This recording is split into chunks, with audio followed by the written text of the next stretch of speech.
नमस्कार, स्वागत है आप सबका। मैं हूं सौरभ शर्मा और शुरुआत करते हैं इस वक्त की बड़ी खबर के साथ। पिछले 5 घंटों से 3 राज्यों के मुख्यमंत्रियों के साथ प्रधानमंत्री की मैराथन मीटिंग अब भी जारी है।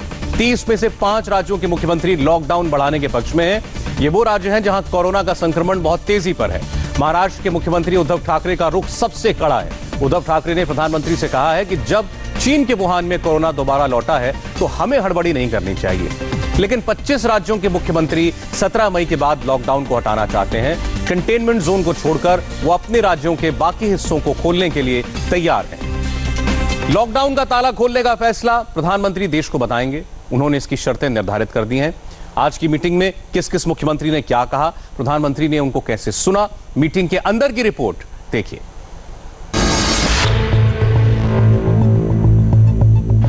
प्रधानमंत्री की स्क्रिप्ट रेडी हो रही है। 30 मुख्यमंत्रियों की सलाह सुनने के बाद नरेंद्र मोदी अपना प्लान देश के सामने। ये तस्वीरें सीधे प्रधानमंत्री कार्यालय की तरफ से जारी हुई हैं। प्रधानमंत्री और मुख्यमंत्रियों के बीच बातचीत का अब तक का सबसे लंबा 5 मिनट का वीडियो सरकार ने जारी किया है। इस बार प्रधानमंत्री के साथ 4 सीनियर मोस्ट सेंट्रल मिनिस्टर बैठे थे। गृह मंत्री अमित शाह, रक्षा मंत्री राजनाथ सिंह, स्वास्थ्य मंत्री हर्षवर्धन और वित्त मंत्री निर्मला सीतारमण। ये चारों मंत्री पीएम के फ्यूचर प्लान टीम के मेंबर हैं। हॉटलाइन पर मुख्यमंत्री जुड़ चुके थे। प्रधानमंत्री के साथ एक फ्रेम में 30 मुख्यमंत्री दिख रहे थे। अब की बार नियम थोड़ा बदला गया था। 30 के 30 मुख्यमंत्रियों ने अपनी रिपोर्ट कार्ड प्रधानमंत्री के सामने रखा है। प्रधानमंत्री ने मुख्यमंत्रियों को खुलकर अपनी बात कहने का न्योता दिया और यकीन मानिए ये वीडियो कॉन्फ्रेंस वाली मीटिंग थी जिसमें मुख्यमंत्री की कही हर बात प्रधानमंत्री खुद कलम से नोट करते जा रहे थे। शुरुआत आंध्र के मुख्यमंत्री जगन मोहन रेड्डी ने की। अगला नंबर अरुणाचल प्रदेश के सीएम का आया और फिर बंगाल के मुख्यमंत्री ममता बनर्जी बहुत लंबा बोली।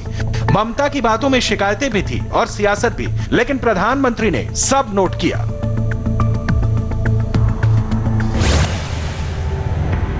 मुख्यमंत्रियों की बात आपको थोड़ी देर में सुनाएंगे। उससे पहले सुनिए प्रधानमंत्री ने किस अंदाज में एक एक बात मुख्यमंत्रियों को समझाई। प्रधानमंत्री ने 7 लक्ष्मण रेखा खींची है। वीडियो कॉन्फ्रेंस में प्रधानमंत्री ने पहली बड़ी बात कही कि हर हाल में कोरोना को गांव तक पहुंचने से रोकना होगा। प्रधानमंत्री से लेकर हर मुख्यमंत्री को पूरी ताकत लगानी पड़ेगी कि हमारे गांव हर हाल में कोरोना फ्री रहें। रूरल इंडिया वायरस से फ्री रहेगा तभी भारत आगे बढ़ेगा। ये कैसे होगा? प्रधानमंत्री ने इसका फॉर्मूला भी बार बार दोहराया। नरेंद्र मोदी ने 30 मुख्यमंत्रियों को फिर से समझाया, अगर सुरक्षा चक्र टूटेगा तो लॉकडाउन के 54 दिनों की तपस्या बर्बाद हो जाएगी। 2 गज की दूरी ही जीत का इकलौता मंत्र है। जो काम 50 दिनों से कर रहे हैं वो अगले 50 दिन और करना होगा। लोगों को अपना बिहेवियर बदलना होगा। 17 मई के बाद के प्रधानमंत्री के फॉरवर्ड प्लान में एक शब्द बहुत महत्वपूर्ण है, वो है फोकस। जिस इलाके में कोरोना बहुत तेजी से फैला है उस इलाके में कोरोना को रोकना होगा। वहां से आगे बढ़ने नहीं दिया जा सकता। मतलब कंटेनमेंट जोन में बहुत ज्यादा छूट की उम्मीद ना करें। जो लोग ये पूछ रहे हैं कि लॉकडाउन में कितनी छूट मिलेगी, उनके लिए पीएम का तीसरा पॉइंट सबसे अहम है। धीरे धीरे लॉकडाउन थोड़ा खुला है। 17 मई के बाद करीब करीब पूरा लॉकडाउन खोलने की संभावना है। ट्रेन चलने लगी है, प्लेन उड़ाने की तैयारी शुरू हो चुकी है, हवाई अड्डों पर इंस्पेक्शन शुरू हो चुका है। लेकिन भारत धीरे धीरे ही खुलेगा। लाइफस्टाइल फॉरवर्ड मोड में नहीं चलेगी। आगे का रास्ता कैसा होगा, इसके लिए प्रधानमंत्री ने एक रोड मैप तैयार किया है। 50 दिनों के अनुभव के बाद भारत सरकार के पास पूरा नक्शा है जो बताता है कि कोरोना कहां फैला हुआ है, कहां कोरोना बिल्कुल नहीं है। जिस क्लस्टर में, जिस गली में कोरोना घुस गया है वहां से वायरस को पूरी तरह भगाना है। मोदी सरकार का पूरा फोकस होगा देश के 20 सबसे ज्यादा प्रभावित, सबसे ज्यादा कोरोना ग्रसित जिलों पर। अच्छी बात यह है कि कस्बे के अफसर से लेकर जिला अधिकारी तक को पता चल चुका है कि कोरोना को कैसे रोकना है, कोरोना को कैसे हराना है। यानी अब लोकल लेवल पर फैसले होंगे, दिल्ली से आदेश नहीं जाएगा। प्रधानमंत्री और 30 मुख्यमंत्रियों के बीच मैराथन मीटिंग हुई। पहला सेशन 2.5 घंटे तक चला। इसके बाद बस कुछ ही मिनट का ब्रेक दिया गया और दूसरा सेशन चालू हो गया। आंध्र प्रदेश के सीएम जगन मोहन रेड्डी ने साफ साफ कहा कि जब तक कोरोना का टीका नहीं आता तब तक वायरस से लड़ना होगा। लेकिन ज्यादा दिनों तक घर में बंद भी नहीं रह सकते। दुकानें खोलनी पड़ेंगी, कारखाने खोलने पड़ेंगे, दफ्तर खोलने होंगे, लेकिन हर आदमी को नियम मानना होगा, कड़ाई तो करनी होगी। मतलब आंध्र प्रदेश के मुख्यमंत्री एहतियात के साथ लॉकडाउन खोलने के मूड में है। सबसे कड़ा रुख तमिलनाडु का रहा। मुख्यमंत्री पलानीस्वामी ने राज्य के लिए स्पेशल इकोनॉमिक पैकेज मांगा। मुख्यमंत्री की क्लियर ओपिनियन है कि 31 मई तक इंतजार करना चाहिए, यानी 2 हफ्ते और लॉकडाउन बढ़े। 31 मई तक ट्रेन न चले। राजस्थान के मुख्यमंत्री अशोक गहलोत लॉकडाउन खोलने के मूड में दिखे। राजस्थान में कोरोना के 3800 से ज्यादा केस हैं। 107 लोगों की मौत हुई है। अशोक गहलोत सप्लाई चेन सुचारू करने के लिए लॉकडाउन में ढील देने को तैयार हैं। वो नियम ढीले करना चाहते हैं, लेकिन लोग सोशल डिस्टेंसिंग का पालन करते रहें। छत्तीसगढ़ के मुख्यमंत्री भूपेश बघेल भी कांग्रेस की लाइन पर हैं। वो चाहते हैं कि रेड, ऑरेंज और ग्रीन जोन तय करने का अधिकार डीएम और सीएम का हो। इस बारे में दिल्ली से ऑर्डर ना दिया जाए। अब बात करते हैं उन बड़े राज्यों की जहां कोरोना का खतरा बहुत ज्यादा है। महाराष्ट्र नंबर 1 है। वहां के मुख्यमंत्री उद्धव ठाकरे ने बड़ी मांग कर दी।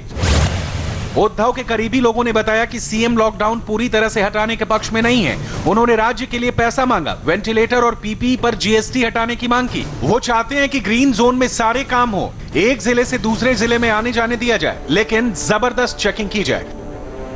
महाराष्ट्र में पुलिस वाले कोरोना से जबरदस्त प्रभावित हैं। 1007 पुलिस वाले कोरोना पॉजिटिव हो चुके हैं। सीएम की चिंता पुलिस फोर्स को सुरक्षित रखने की है।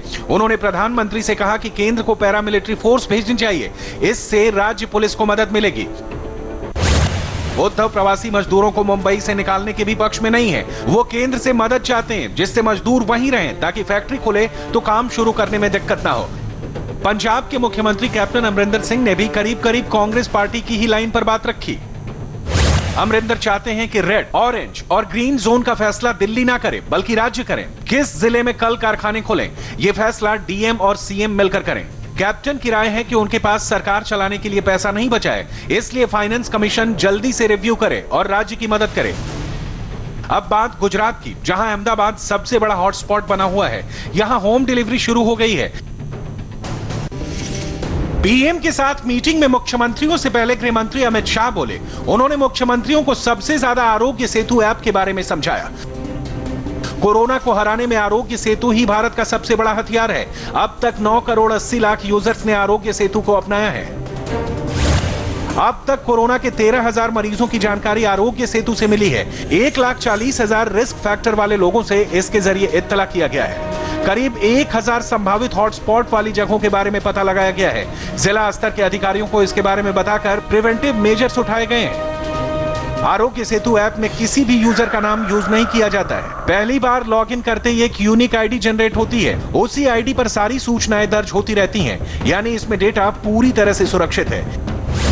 आरोग्य सेतु में डेटा मैनेजमेंट के लिए सरकार किन किन संगठनों की मदद दे रही है, उसे भी जान लीजिए। ये हैं NIELIT, seeded, STPI, department of telecom और बीएसएनएल। इन संगठनों के टेक्नोलॉजी एक्सपर्ट कोरोना मरीजों वाले अस्पतालों में, टेस्टिंग सेंटर में दिन रात काम में लगे हुए हैं। जहां सैंपल कलेक्शन होता है और जहां टेस्ट होते हैं, वहां से डेटा आईसीएमआर लैब पोर्टल और एनआईसी हेल्थ मिनिस्ट्री के पोर्टल तक पहुंचता है। ये सारा काम ऑटोमेटिक होता है और कहीं भी खतरा होने पर रिस्क फैक्टर वाले यूजर्स के साथ साथ पूरे हेल्थ सिस्टम को अलर्ट कर दिया जाता है। मुख्यमंत्रियों के साथ मीटिंग में प्रधानमंत्री ने आखिरी मंत्र दिया, सोशल डिस्टेंसिंग का। उन्होंने एग्जाम्पल देकर बताया कि जहां जहां सोशल डिस्टेंसिंग का पालन नहीं हुआ, वहां वहां कोरोना बहुत ज्यादा बढ़ गया। लोगों की जान खतरे में पड़ गई। इसे रोकना है। सभी भारतीयों की जान कीमती है। मोदी का मैसेज मुख्यमंत्रियों को मिल चुका है। अब जिलों में डीएम लेवल पर इसकी तामील होगी तो कोरोना जरूर हारेगा। आप ये भी जरूर जानना चाहेंगे कि आपके राज्य के मुख्यमंत्री की लॉकडाउन के ऊपर क्या राय थी। तो आइए पहले हम बिहार के लोगों के लिए बता दें। मुख्यमंत्री नीतीश कुमार की सबसे बड़ी चिंता इस वक्त प्रवासी मजदूरों को लेकर के है। उनका कहना है कि 7 दिन के अंदर अंदर सारे के सारे मजदूर बिहार वापस आ जाए और 8वें दिन से कोई बाहर का व्यक्ति राज्य के अंदर ना आए। पटना में फंसे लोगों को घर भेजने की इजाजत मिले और रैंडम जांच बंद करके अब सबकी जांच की जाए, जितनी जांच आप कर सकते हैं। और बिहार को और टेस्ट किट्स की जरूरत पड़ेगी इस काम के लिए। बिहार को टेस्टिंग किट दी जाए ताकि वो अपनी टेस्टिंग को ज्यादा से ज्यादा बढ़ा सके। और मजदूरों के आने के बाद बहुत ज्यादा टेस्ट करने की जरूरत पड़ेगी। इसके अलावा कंस्ट्रक्शन की से जुड़े काम को छूट मिलने की से वो सहमत है। ईंट, बालू, गिट्टी की व्यवस्था की जाए ताकि ये काम चलता रहे। तो ये नीतीश कुमार के 5 फॉर्मूले हैं। सबसे बड़ी बात वो ये चाहते हैं कि सारे मजदूर एक हफ्ते के अंदर जिस भी राज्य में है वापस आ जाए और उसके बाद ये आवाजाही पूरी तरीके से बंद हो जाए। बिहार की बात हुई। ममता बनर्जी जो कि अक्सर नाराज रहती हैं, वो क्या चाहती हैं? उन्होंने अपनी बात की शुरुआत आज शिकायत से की। उन्होंने कहा कि केंद्र सरकार की तरफ से रोज रोज गाइडलाइन आ जाती है, गाइडलाइन को फॉलो करना बड़ा मुश्किल होता है। उनकी शिकायत इस बात को लेकर के थी कि राज्यों को गाइडलाइंस बनाने का उतना हक नहीं दिया गया है। लॉकडाउन बढ़े, लेकिन वो इसके पक्ष में, वो चाहती हैं कि लॉकडाउन को आगे बढ़ाया जाए। हाँ, उनकी शिकायत इस बात को लेकर के है कि राज्यों की से ज्यादा होनी चाहिए, राज्यों का अधिकार ज्यादा होना चाहिए नीति निर्माण के अंदर लॉकडाउन को लेकर के। और इसके लिए उन्होंने ये कहा है कि गाइडलाइंस जो बन रही हैं उसमें राज्य सरकार को भी जगह मिले उसको तय करने के अंदर। और शिकायत उनकी ये रही है कि केंद्र की तरफ से जितनी भी गाइडलाइंस आती हैं उनमें स्पष्टता नहीं होती है। तो बहरहाल आज एक बार उन्होंने शिकायत की थी कि 3 घंटे गूंगा बहरा बना करके बैठा दिया और प्रधानमंत्री ने बोलने का मौका नहीं दिया। आज उनको बोलने का खूब मौका मिला, बल्कि खबर तो है कि सबसे ज्यादा ममता बनर्जी ही आज बोली हैं, हालांकि उन्होंने शिकायत करी। लिविंग विद वायरस ये अब सिर्फ एक मुहावरा नहीं है। वायरस के साथ जीना हमें सीखना होगा। इसे सरकारी और गैर सरकारी दोनों तरीके से समझना होगा।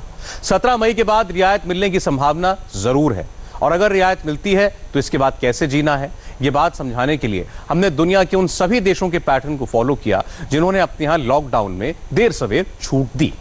हमने दुनिया भर के अपने रिपोर्टर्स से बातें की, उनसे रिपोर्ट मंगवाई, और फिर हमने पता किया कि वहां के लोग लॉकडाउन के बाद जिंदगी कैसे जी रहे हैं।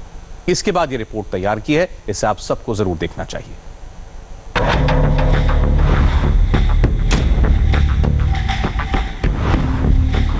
सरकार की तैयारी और छूट से करीब करीब ये तो अंदाजा लग चुका है कि 17 तारीख के बाद लॉकडाउन का लॉक ज्यादातर जगहों पर खुल जाएगा।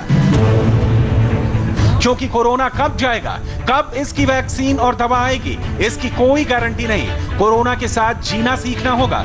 अब सवाल है कि 17 तारीख के बाद की जिंदगी कैसी होगी, किस किस लेवल पर सावधानी बरतनी होगी, किस किस लेवल पर सोशल डिस्टेंसिंग करनी होगी, पार्क में जाना है तो कैसे जाना है, जॉगिंग करनी है तो कितनी दूरी बनाकर करनी है, बाजार में जाकर कैसे खुद को सेफ रखना है, स्कूल जाकर कैसे रहना है, पढ़ना है, सैलून जाना है तो क्या क्या करना है, लोकल ट्रांसपोर्ट का इस्तेमाल कैसे करना है। इन सभी का एक प्रोटोकॉल होगा और उसको मानना भी होगा। यह मजबूरी भी है, वक्त की डिमांड भी है, और कोरोना से बचने का सबसे आसान उपाय भी है। कोरोना से सबसे ज्यादा प्रभावित दुनिया भर के देशों में भी ऐसे ही प्रोटोकॉल अपनाकर लॉकडाउन में छूट दे दी गई है। लॉकडाउन जब खुलेगा तो वायरस से जिंदा रहने का फॉर्मूला क्या होगा?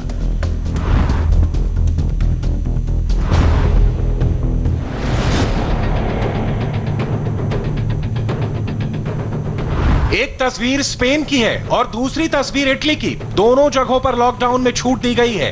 दोनों जगह कोरोना का खतरा बरकरार है, लेकिन यहां की सरकार ने लोगों को कोरोना के साथ जीने के प्रोटोकॉल तय किए हैं। लॉकडाउन के बाद की तस्वीरों को देखने से पहले यहां के ताजा आंकड़ों को देख लीजिए। स्पेन में 2,64,000 से ज्यादा लोग संक्रमित हैं। 26,000 से ज्यादा की मौत हो चुकी है, जबकि इटली में 2,19,000 से ज्यादा लोग संक्रमित हैं और 30,000 से ज्यादा लोगों को कोरोना ने मार डाला है। किसी को क्या पता है कि 60 दिनों के बाद जब लोग जॉगिंग के लिए निकलेंगे तो एक प्रोटोकॉल के साथ निकलेंगे, नियम कानून होगा, सोशल डिस्टेंसिंग की जाएगी। ये तस्वीरें पूरे यूरोप की हैं। और 17 मई के बाद जब हम भी पार्कों में एक्सरसाइज के लिए निकलेंगे तो ऐसे ही प्रोटोकॉल पर चलना होगा। दुनिया के एक बड़े अखबार वॉशिंगटन पोस्ट ने वो फॉर्मूला बताया है कि लॉकडाउन के बाद अगर वो पार्क में जाएं तो क्या करें। फॉर्मूला नंबर 1, दौड़ते वक्त, एक्सरसाइज के वक्त मास्क जरूर पहने। किसी को क्रॉस करते वक्त मास्क टाइट से बांधें। एक व्यक्ति से दूसरे व्यक्ति तक 10 फीट दूर रहें। 6 फीट की दूरी तक भारी ड्रॉपलेट गिर जाता है। छोटे ड्रॉपलेट हवा के जरिए दूर तक जा सकते हैं। दौड़ते या एक्सरसाइज करते वक्त उचित दूरी बनाएं।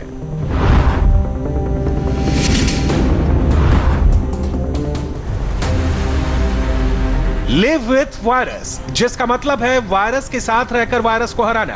फिलहाल हिंदुस्तान में 2 महीने तक स्कूल खोलने की संभावना नहीं है, लेकिन चीन के वुहान और वियतनाम से आई ये तस्वीरें बता रही हैं कि एक नियम और प्रोटोकॉल के साथ स्कूल खोले जा सकते हैं। और अगर भारत में स्कूल खोले तो कुछ ऐसे नियम बनाने होंगे। सबसे पहले वियतनाम के शहर हनोई की स्कूल की तस्वीर को देखिए। स्कूल में एंट्री के वक्त हर स्टूडेंट की थर्मल स्क्रीनिंग की जा रही है। सभी के लिए मास्क का अनिवार्य किया जा रहा है। क्लास के अंदर बाकायदा सोशल डिस्टेंसिंग के रूल फॉलो किए जा रहे हैं। बच्चों के बीच में कम से कम 6 फीट की दूरी है। जहां से वायरस पैदा हुआ था, चीन के वुहान शहर के स्कूल के भीतर की यह तस्वीर है। स्कूल खुल गए हैं, लेकिन सोशल डिस्टेंसिंग के नियम को फॉलो करने के बाद ही स्कूल में एंट्री मिल रही है। और क्लास के भीतर भी छात्रों के मुंह में मास्क है और एक दूसरे से करीब 6 फीट की दूरी पर छात्रों को बैठाया गया है। थर्मल स्क्रीनिंग के बाद ही एंट्री की जाएगी। सभी के लिए मास्क का अनिवार्य किया जाएगा। स्कूलों को सफाई का उचित ध्यान रखना होगा। नियम ना मानने वाले स्कूलों पर कार्रवाई होगी। पाकिस्तान का हाल भी आपने देख लिया। अब आपको हम जर्मनी और वियतनाम की तस्वीरें दिखाते हैं। इससे आपको अंदाजा लगेगा कि 17 मई के बाद जब भारत में लॉकडाउन खुलेगा तो दुनिया कैसी होगी। सोचिए कि जब आप एक हेयर सैलून में जाएं तो वहां आपको क्या मिलेगा। आप हेयर कट कराएंगे, उसके बाद क्या करना होगा। अंदाजा लगाने से पहले कुछ तस्वीरें देख लीजिए। मतलब डांस के शौकीन संक्रमण से भी बचेंगे और फुल एंटरटेनमेंट भी मिलेगा। कोरोना की लड़ाई में एक पॉजिटिव मैसेज है। जर्मनी से आई ये तस्वीर।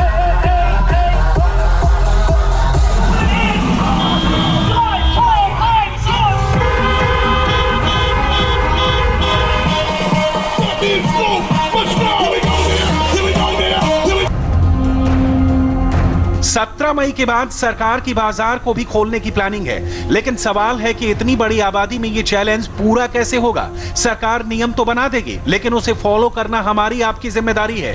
किसी को क्या पता था कि कोरोना वायरस के आने के बाद बाजार निकलने के लिए भी नियम फॉलो करने होंगे। बाजार निकलने के प्रोटोकॉल को समझने के लिए कोरोना वायरस से प्रभावित उन देशों की तस्वीरों को समझना होगा जहां लॉकडाउन खोला गया है। वो वियतनाम की तस्वीरें हैं। कैसे कमर्शियल बिल्डिंग्स और अपार्टमेंट्स में एंट्री होती है वो देखिए। सिक्योरिटी से जुड़े लोग इनमें आने वालों के टेम्परेचर लेते हैं। दफ्तर में और कई दूसरे दफ्तरों में हर किसी के लिए मास्क पहनना और सोशल डिस्टेंसिंग जरूरी है। कैंटीन में एक दूसरे से दूर बैठना होता है। 17 मई के बाद हमें भी ऐसे ही नियमों के साथ जीना होगा, तभी कोरोना को मात दी जा सकती है। लॉकडाउन खोलने की प्लानिंग पर हिंदुस्तान में भी काम शुरू हो गया है। अहमदाबाद में कोरोना का कहर जारी है। इसको देखते हुए अहमदाबाद म्युनिसिपल कॉर्पोरेशन ने बड़ा फैसला लिया है। 15 मई से खाने पीने के जरूरी सामान की होम डिलीवरी शुरू की जाएगी, लेकिन कोई भी ट्रांजैक्शन कैश से नहीं होगा। ऑनलाइन पेमेंट के बाद ही घर पर पहुंचाई जाएगी राशन की सामग्री और सब्जियां। तमाम बड़े डिलीवरी चेन्स के स्टाफ की गई है मेडिकल स्क्रीनिंग। तमाम डिलीवरी स्टाफ को करना होगा अपने मोबाइल पर आरोग्य सेतु ऐप डाउनलोड। उसके बाद ही वो डिलीवरी पर जा सकेगा। क्योंकि करेंसी नोट के द्वारा कोरोना संक्रमण फैल सकता है, इसलिए अहमदाबाद में कैश ऑन डिलीवरी प्रतिबंधित करके कैशलेस पेमेंट को प्रोत्साहन दिया गया है। और जितने भी कैशलेस पेमेंट के प्लेटफॉर्म्स हैं, यूपीआई हैं, इनके माध्यम से लोग ऑर्डर करके होम डिलीवरीज का लाभ ले सकते। 17 मई के बाद अगर लॉकडाउन खुला तो सभी के जहन में एक सवाल है कि हेयर कटिंग कैसे होगी। दुकानें खुलेंगी या नहीं? अगर खुलेंगी क्योंकि सैलून में संक्रमण का खतरा होता है। गुरुग्राम से आई तस्वीर को देखने के बाद इस सवाल का जवाब मिल जाएगा।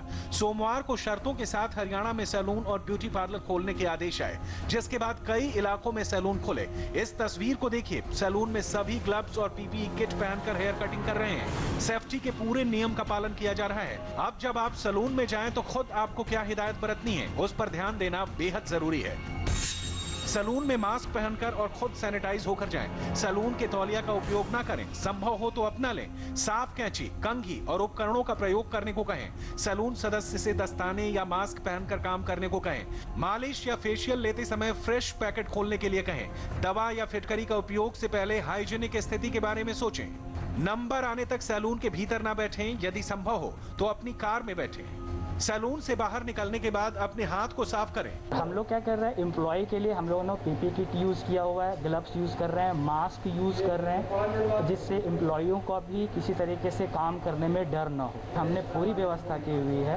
हमने जब सैलून ओपन किया है तो पूरा सैलून डिसइंफेक्ट किया है।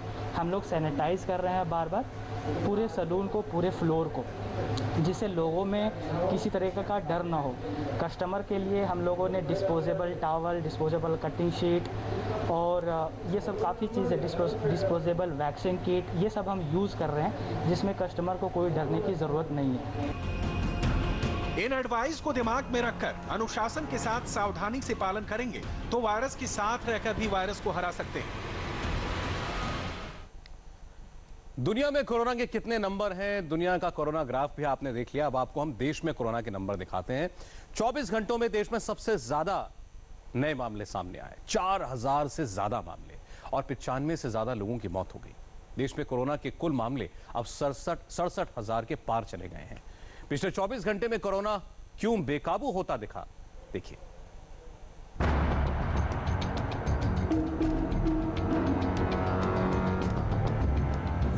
24 घंटे और 4200 केस।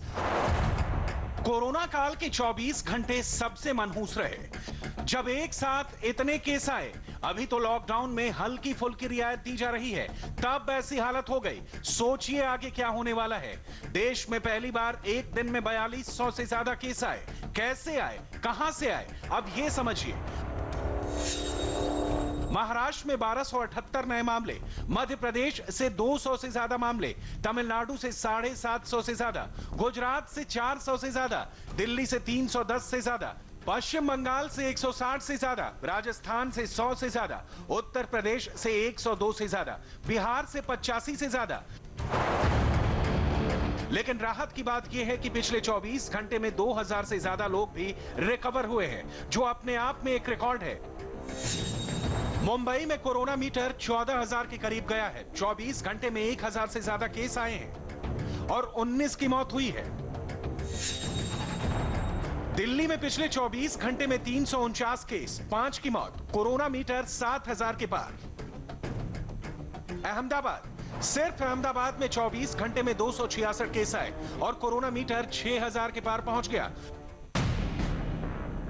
यह देश के 3 बड़े शहरों का हाल देखा आपने। तीनों शहरों में क्या कॉमन है? तीनों शहरों में कोरोना की रफ्तार एक जैसी बेलगाम। पर ऐसी हालत हुई क्यों, ये देखिए। थोड़ा सा मौका मिला नहीं कि लोग सड़कों पर निकल पड़े, सैर करने लगे। सबसे पहले आपको लिए चलते हैं महाराष्ट्र, जहां हालात सबसे ज्यादा खराब है। महाराष्ट्र में कोरोना का आंकड़ा 22,000 को पार कर चुका है और देश में सबसे ज्यादा 832 मौत महाराष्ट्र में हुई है। देश के कुल मामलों का 60% से ज्यादा।